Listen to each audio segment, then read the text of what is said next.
Join Kids Hut family.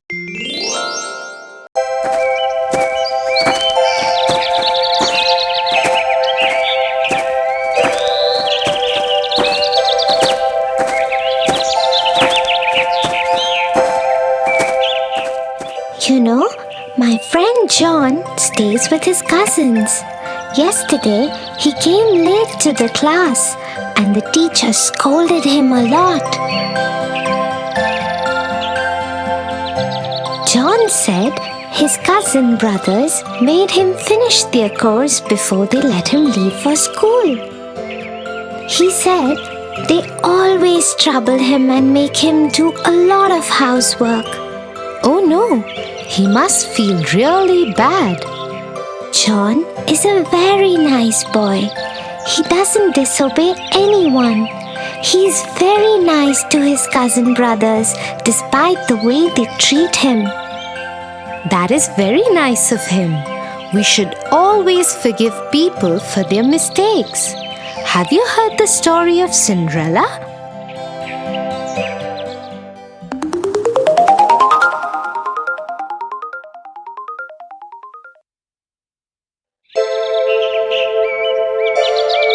Once upon a time, there lived a young girl called Cinderella.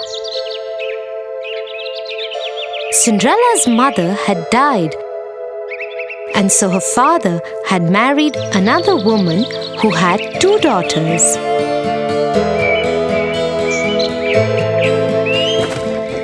One day, Cinderella's father went to work and never returned.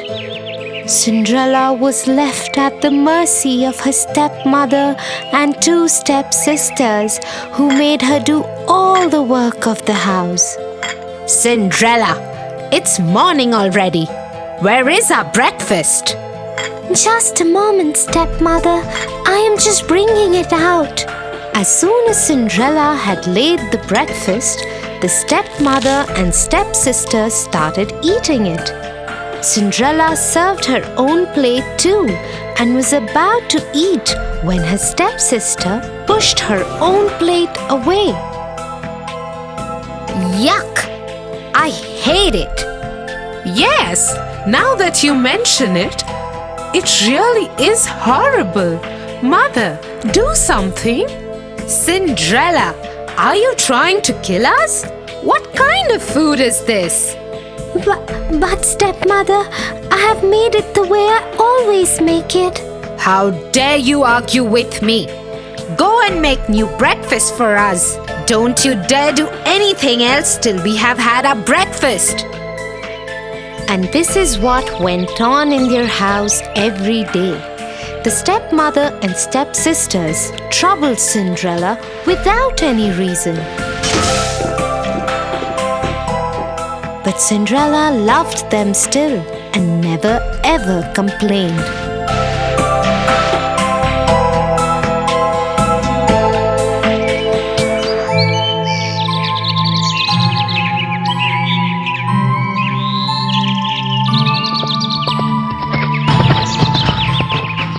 One day, an announcement was made in the village. Let everybody know.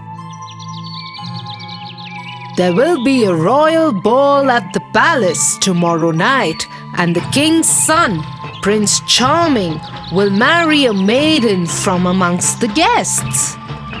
Everybody from the village is invited. The whole village was excited. Even Cinderella's stepmother and stepsisters couldn't stop talking about it in the house.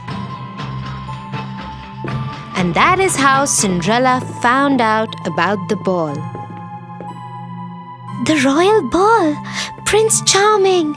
The whole village is invited. I will finish my work quickly so we can all go together. Won't it be just wonderful? You! Who said anything about you going? You will stay here and polish our shoes till you can see your face in them. And so, with a heavy heart, Cinderella saw her stepmother and stepsisters dress up and leave for the royal ball the next day. Once they had left, she cried bitterly.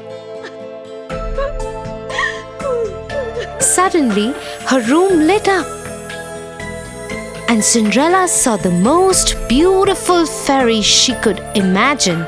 She held in her hand a delicate wand. Who are you? Get up, child.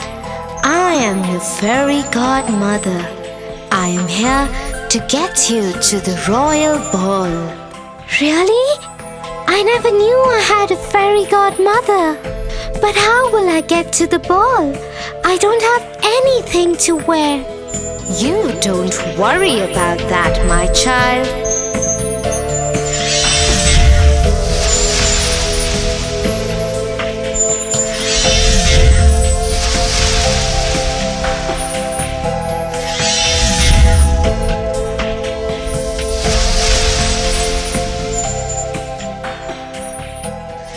And so, in just a few minutes, Cinderella was ready for the royal ball.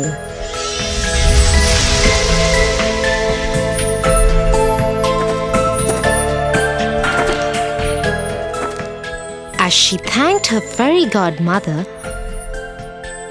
and got aboard the chariot, she received a word of caution from the fairy godmother. Remember to be back home at 12, otherwise the spell will wear off.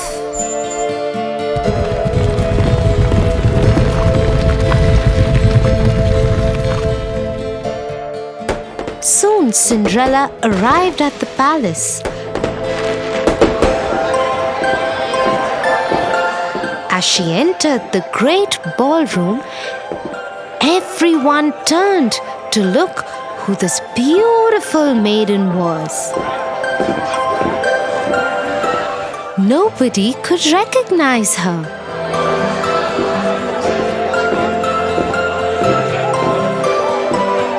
Not even her own stepmother and stepsisters. Prince Charming walked to her. May I have this dance with you? Yes, Your Highness. And so Cinderella and Prince Charming danced together throughout the evening.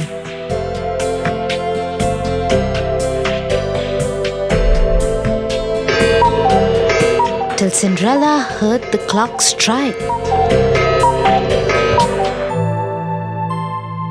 Fairy godmother's words came back to her. She needed to get out of there before the clock struck 12. Without saying a word, she tore away from the prince's grasp and ran out of the palace. The prince ran after her. "Wait, wait! What is wrong? Why are you running? I don't even know your name." But Cinderella dared not wait or even look back. Her beautiful gown was already turning into rags again. Her hair was coming loose from the perfect bun that the fairy godmother had made for her. She didn't even stop when one of the glass slippers came off her foot and fell in the palace driveway. She ran out of the palace gates and vanished into the darkness on a path that led to her home. Once home, she went back to polishing the shoes that had been given to her and decided never to speak to anyone about the ball.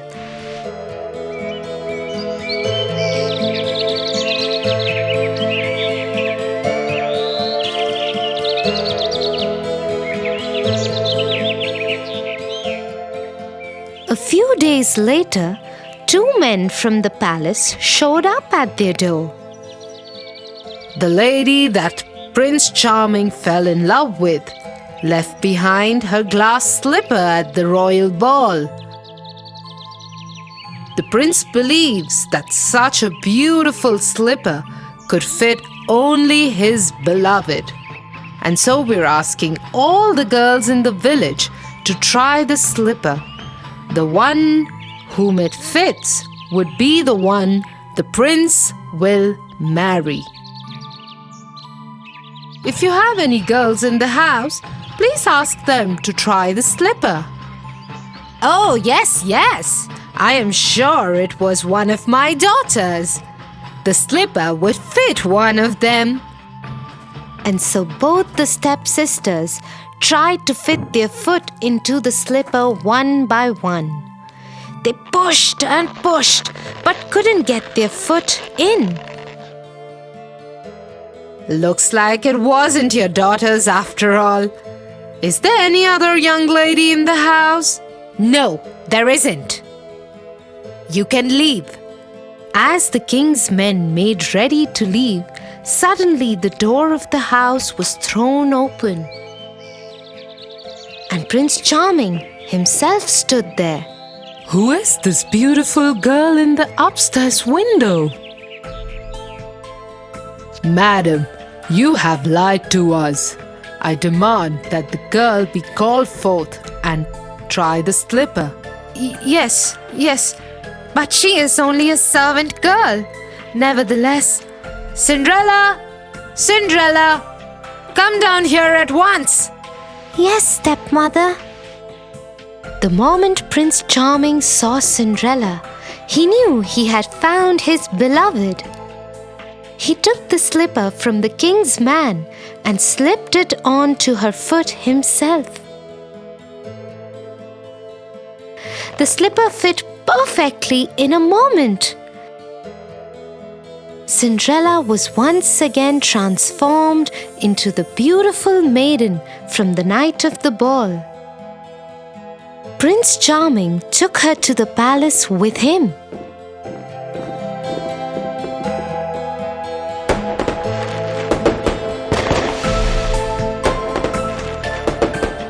He ordered that the stepmother and stepsisters be punished for lying to the king's men and treating Cinderella so badly and rudely. But being the kind-hearted person that she was, Cinderella asked for them to be forgiven.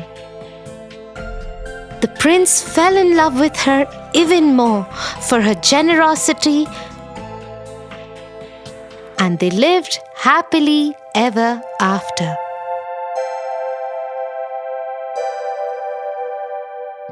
Wow, Tia, how wonderful is it to forgive people? Thank you for telling me this story. I will tell it to John too. I'm sure he will like it. Okay, shall we go home now? I think it's getting late.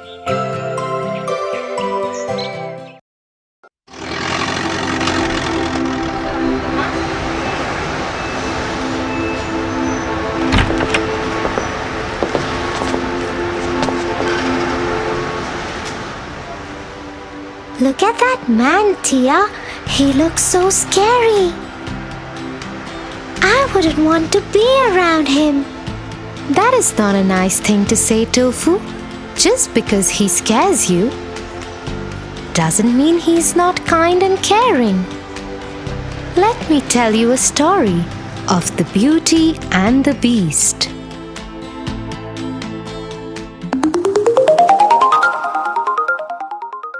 The Beauty and the Beast.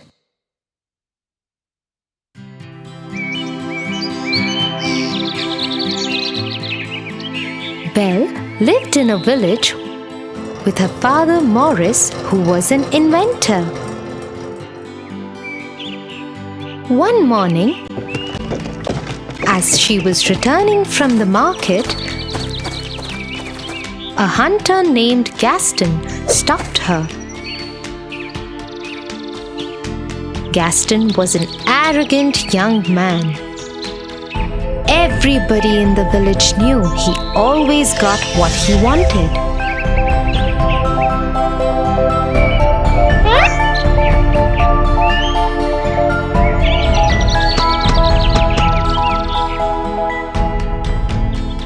But no one ever dared stand up against him because his father was the village head. The only person who paid no attention to Gaston was Belle. But Gaston was obsessed with her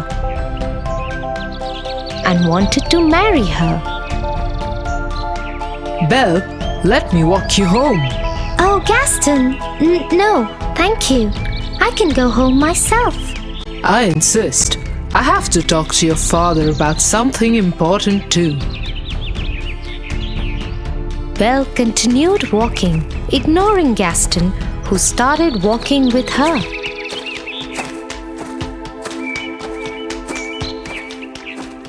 Once home, Belle quickly went inside. Morris, Morris, come out. I have to talk to you. What is it?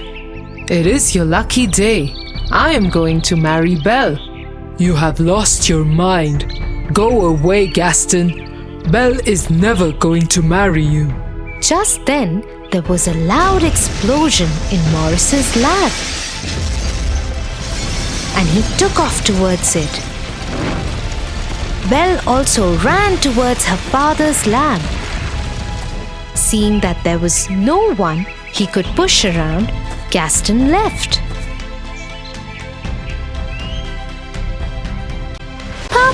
Papa, are you all right? I have done it, Belle.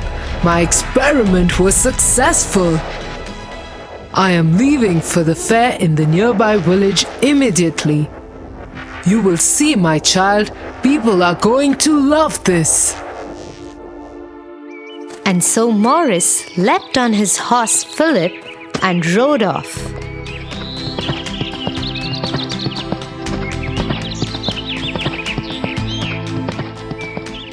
But as he was crossing the forest, he got lost.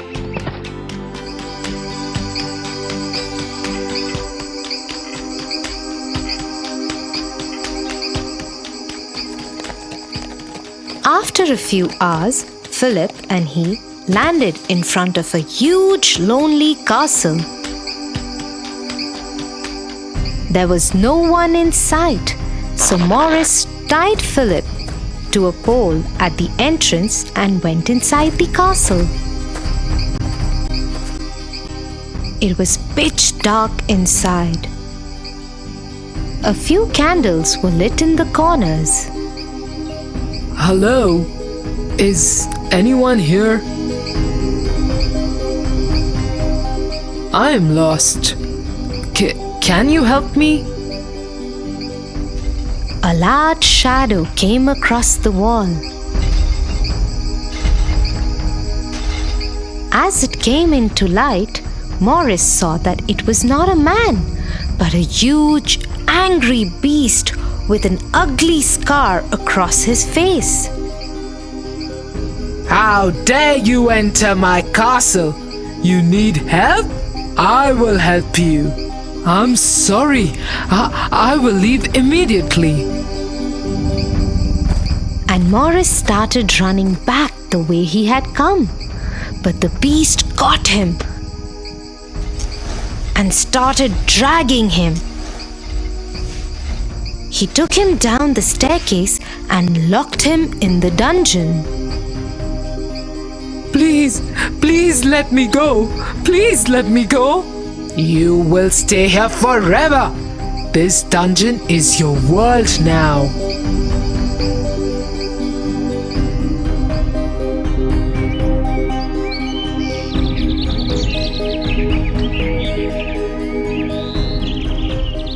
A whole day had passed and Morris hadn't returned. Belle got worried and decided to go to the nearby village to look for her father.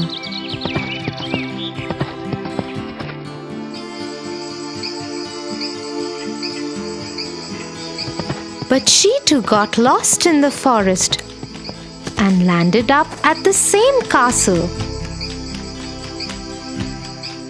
Philip was still there, tied to the pole. Belle decided to go inside, just in case her father was there. Hello? Papa? Anybody here? How dare you enter my castle? Get out right away before I lock you in the dungeon too. Suddenly, the beast moved out of the shadows and stood in front of Belle. She was terrified of him, but dared not run. Somewhere from far away, she could hear another voice. It was her father. Please, please let me go. Let me go, please. Open this door. Let me go, please. Do you have my father? Can you please let him go? Hey, what are you saying? I will stay instead of him. Please let him go. Hearing this, the beast took Belle's hand and dragged her up the stairs.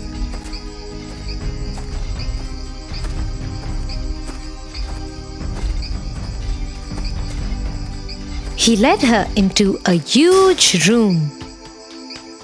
So be it. Your father is free, and you shall be my prisoner forever. And so it was. No matter how much Morris protested, the beast threw Morris out of the castle and into the forest with Philip.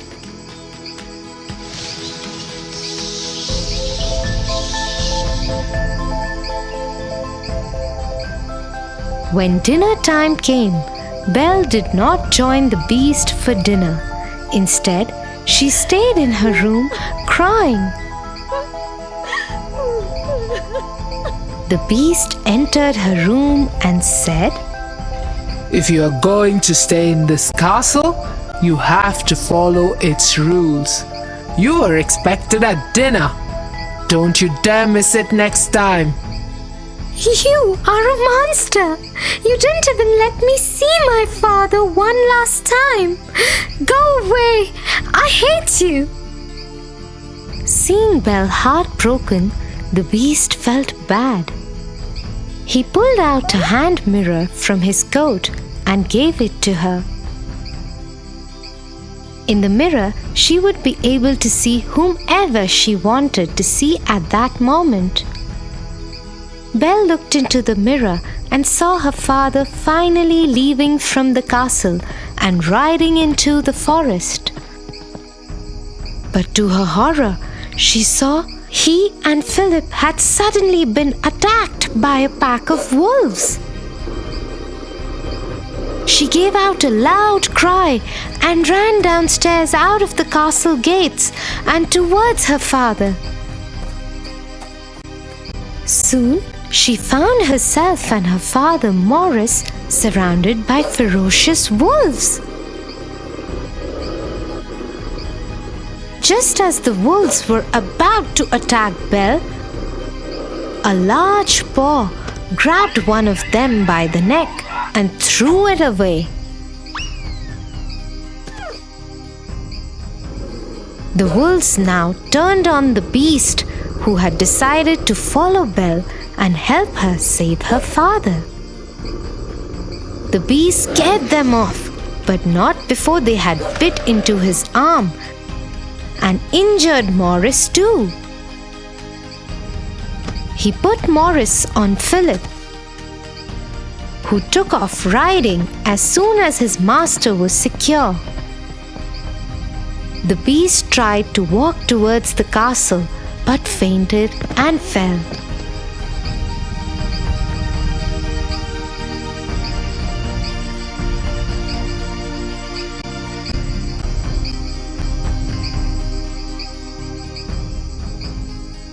He woke up 2 days later to find Belle sitting by his bedside in his room.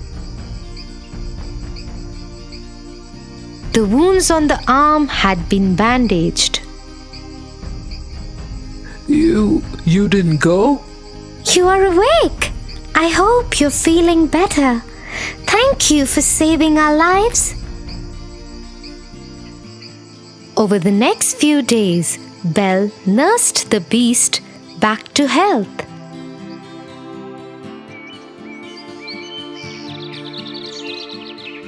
As they spent time together, Belle realized that he wasn't as mean as he appeared to be the first day they had met. In turn, the beast learned to change his ways and became gentler and kinder.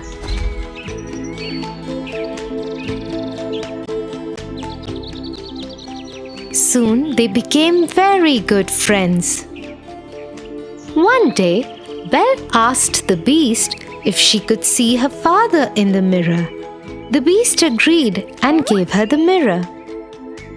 In the mirror, Belle saw all the villagers storming her house. They thought that Morris had gone mad and wanted to send him to the doctor. Nobody believed him when he kept insisting that Belle had been kept as a prisoner by a beast. Worried about her father, Belle requested if she could go to the village for a day just to save her father. And though the beast knew that she might never return, he agreed. Go, but take this mirror with you. In case you ever want to see me.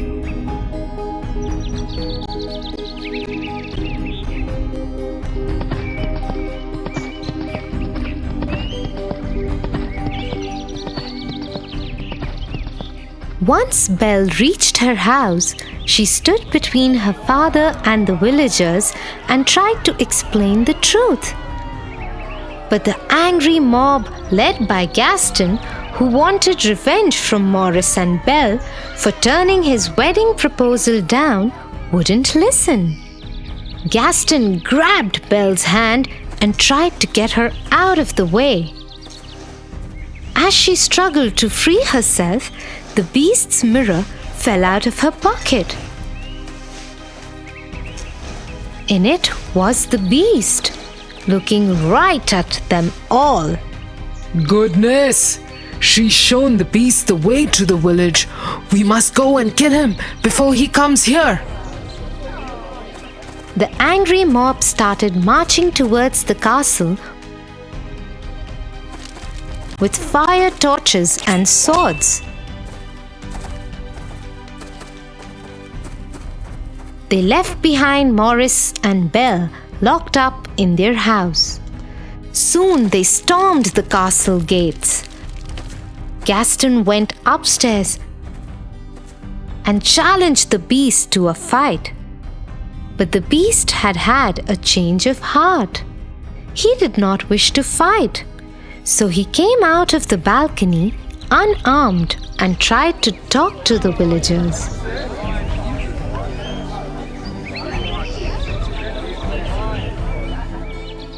But Gaston wouldn't have it. He wanted to kill the beast, and so he attacked him. His sword pierced through the beast's stomach.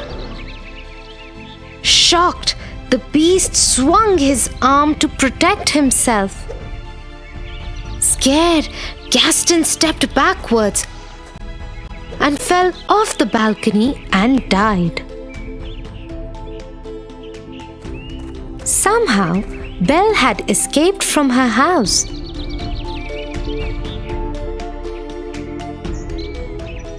And reached the balcony just as the beast fell on the floor. I love you, Belle. I love you too. Please don't go. Suddenly, the castle lit up with thousands of candles. As Belle still lay crying by the beast, he turned into a handsome young prince. Belle, it's me. You freed me from the witch's spell. To break the spell, I had to love and win the love of another. You loved me even though I was a beast. You saved me, Belle. You saved me. It really is you? As they hugged each other, they saw the rest of the castle and the forest bloom with beautiful trees and flowers. So you see, Tofu, you should never judge people by the way they look. I'm sorry, Tia. I will always remember this now.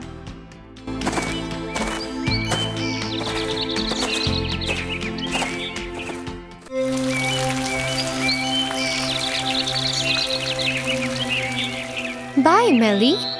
I will call you later. Hey, Tofu, how was your day? Oh, it was such a fun day, Tia.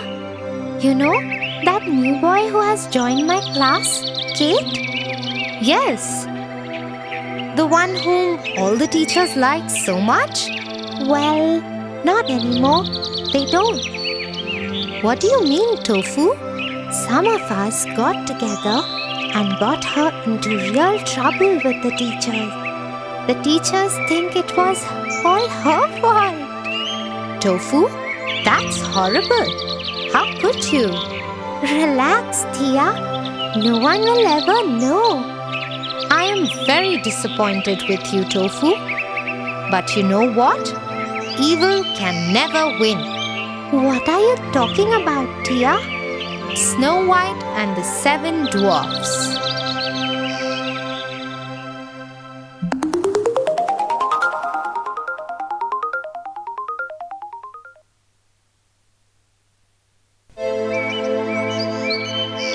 Once upon a time, there lived a king with his wife. Sadly, they had no children. This made the queen very sad.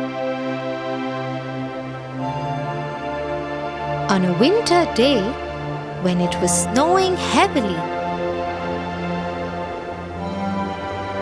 the queen sat in her garden and prayed with all her heart to have a daughter as beautiful as the winter, fair as snow, and with lips as red as the last red rose that bloomed in the garden.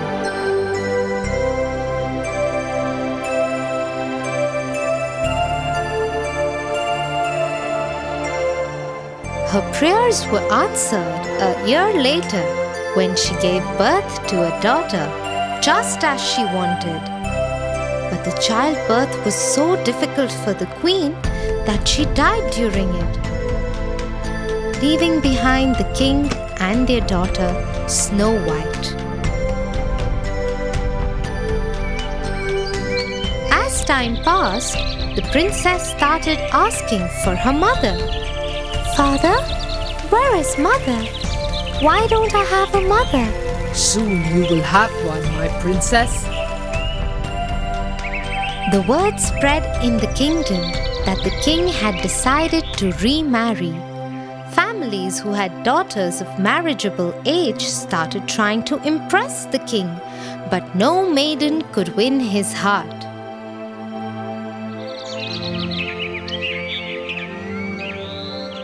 Till one day, an enchanting woman showed up alone at the palace. The king fell in love with her immediately, and they were married soon. My queen, this whole palace is yours. It is your own home. Go where you like. Ask for whatever you want. Thank you, kind king. But all I need is a room to store my mirror that I have brought with me. Yes, I noticed that all you have brought is that large, round mirror. I am happy as long as you are happy, dear. Oh, you know what will make me truly happy? What is it? Your death.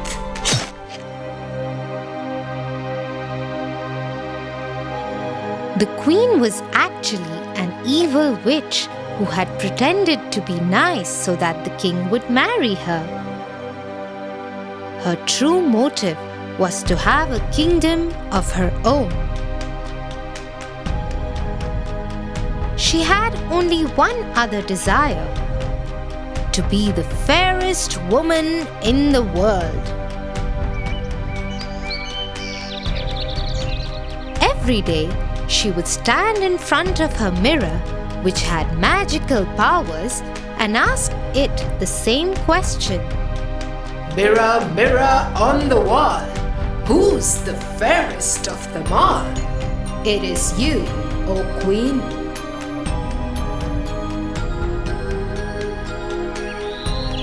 This went on for many years. The queen ruled the kingdom without any real love for its people. The people suffered under her reign, but no one dared say anything because they knew that the queen was a witch. The princess Snow White also had a similar fate. The queen did not even bother to look at her even once and left her alone and lonely. Till it was Snow White's 16th birthday. Mirror, mirror on the wall, who is the fairest of them all? Snow White. No! How dare you say that?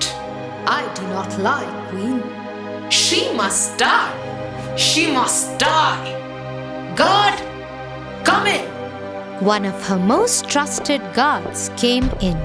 Take Snow White and kill her now. But my queen, she is just a child. Do as you are told. Yes, my queen.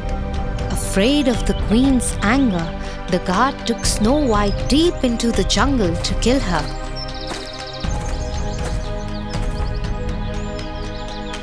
But as he raised his sword to kill her, he looked into her blue eyes and lost his courage to strike. He just left her there and ran. Lost, Snow White wandered deeper into the jungle.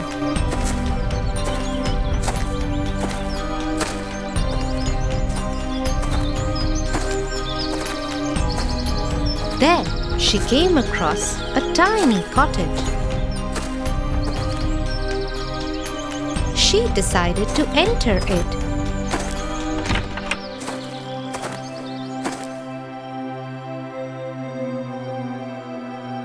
Look at this tiny home. I wonder who lives here. She saw 7 tiny beds.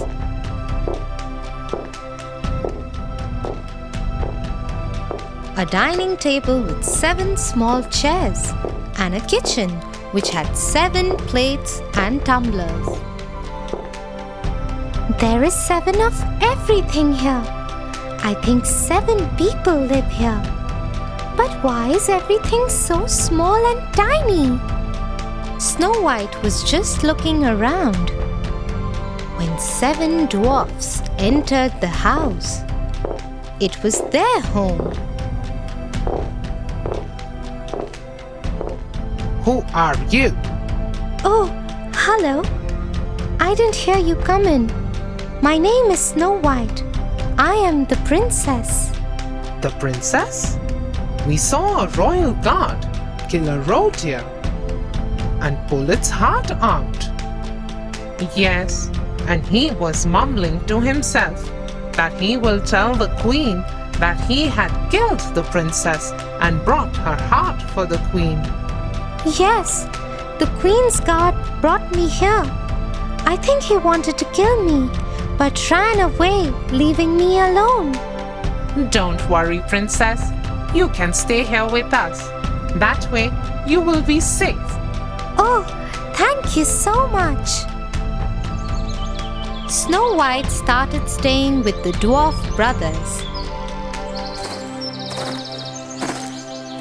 In the day, they would go out into the jungle to hunt and earn money, while Snow White would stay home and cook for them and take care of their house. They all lived happily together.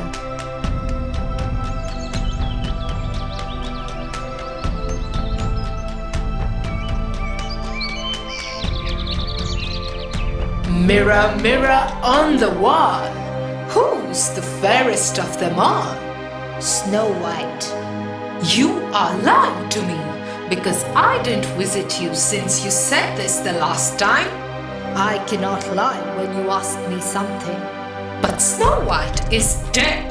Snow White is alive. Your God lied to you. That God will die, and so will Snow White.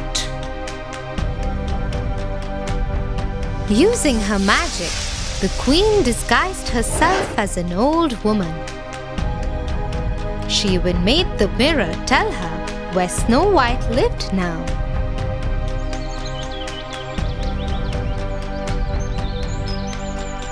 As she entered into the jungle, she saw Snow White filling a jar with water from a stream. I am very thirsty. Please give me some water. Yes, yes. Here, please. Have as much as you want.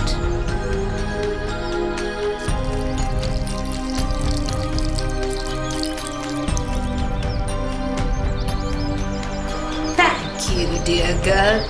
Please take this apple as a thank you from me. The apple looked so beautiful and tempting that Snow White just couldn't say no to it.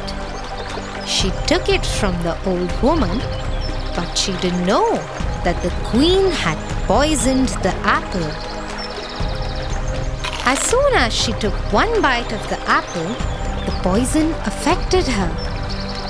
She fell down, stopped breathing, and had no heartbeat. The queen became very happy and rejoiced as she made her way back to the castle. But she was too distracted by her joy and fell into quicksand. With no one to help, she sank and died. Meanwhile, the dwarfs came home and saw Snow White lying there dead. They were heartbroken. Who did that to her? I think the queen found out about her. Look at that black half-eaten apple. I don't want to let go of her. Let us keep her in a glass box.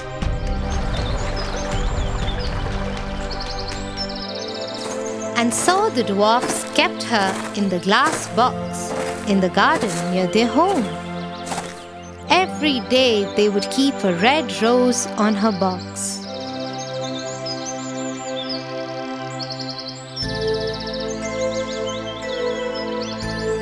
One day, a young prince came into the forest. There he saw the 7 dwarfs sitting by Snow White. He got down from his horse and went to see.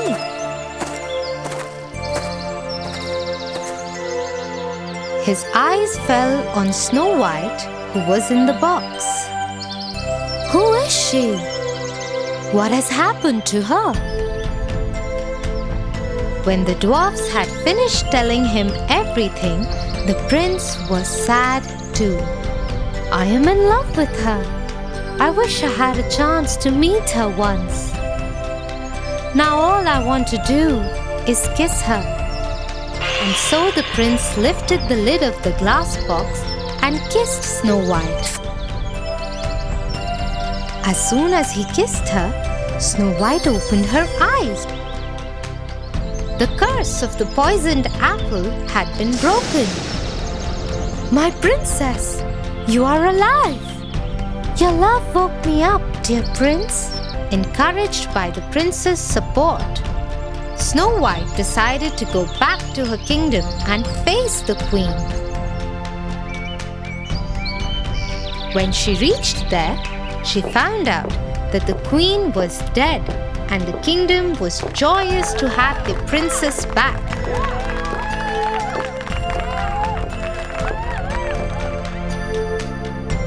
Snow White took over the throne with the prince by her side and even invited the dwarfs to come in the castle and stay with them. With her return, the kingdom was joyous once again. Tia, can you please take me to Kate's house? I have to apologize to her right away. I think I have been evil to her. Good decision, Tofu. Yes, I will take you there. Come on, let's go. Thanks, Tia. And I promise, tomorrow I will tell the teachers the truth too. For your favorite rhymes, stories, and more, join Kids Heart family. Subscribe here.